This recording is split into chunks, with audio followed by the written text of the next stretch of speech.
In the past, if you were to ask me how I define myself, my answer would always be I'm an athlete.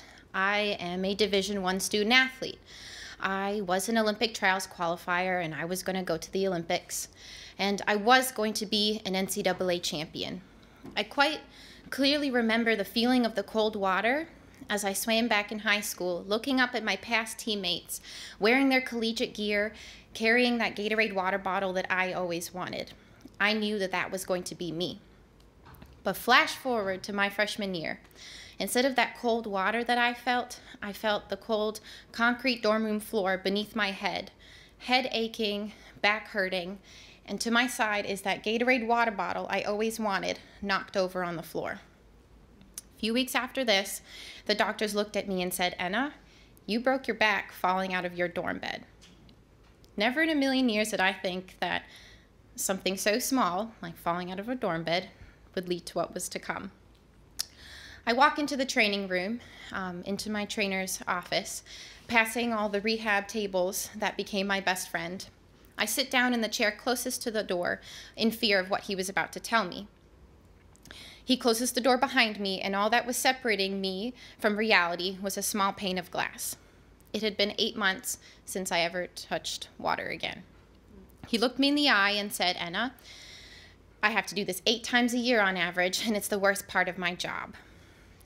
He said, "It's over." In my mind, it's over. It just means the therapy's over. This year is over. It's nothing more than that. But in his mind, my career was over.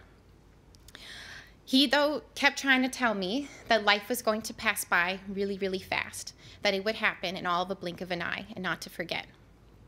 Months and months of darkness came next. I withdrew. I didn't leave my bed.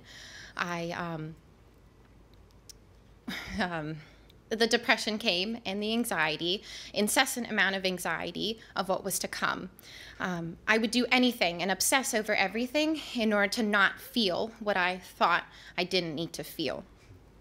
And one day I was driving in my car and down this windy road in Cincinnati. It's a very small town, very windy roads. And it was dark. It was about 6 p.m. And I get a call from my mom, and you never not answer a call from my mom.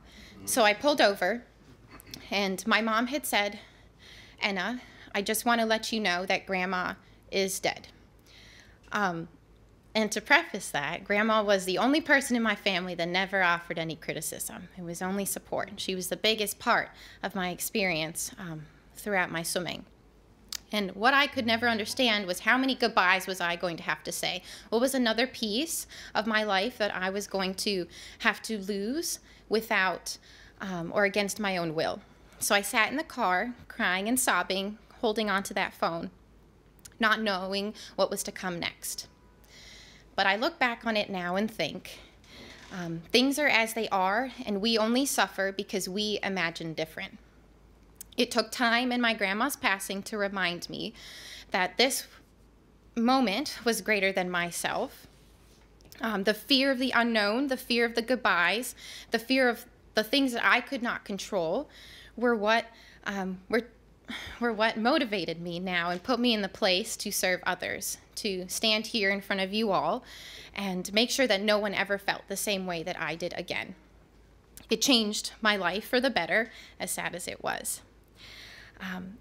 And a few days ago, actually, I woke up in bed, again, really cold, and just shaking, grabbing my back and automatically, and I sit straight up.